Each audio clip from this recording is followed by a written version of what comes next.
మహబూబాబాద్ జిల్లాలో వర్షాలు వరద పరిస్థితులను క్షేత్రస్థాయిలో తిరిగి పరిశీలిస్తున్నారు మంత్రి సీతక్క.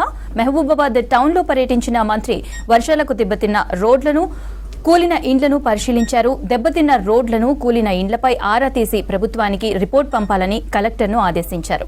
తమను ఆదుకోవాలని, వర్షంతో సర్వం కోల్పోయామని బాధితులు మంత్రి సీతక్క ముందు కన్నీరు పెట్టుకున్నారు. ప్రజలు ధైర్యంగా ఉండాలని, ప్రభుత్వం నుంచి అన్ని రకాలుగా సాయం అందిస్తామని సీతక్క హామీ ఇచ్చారు.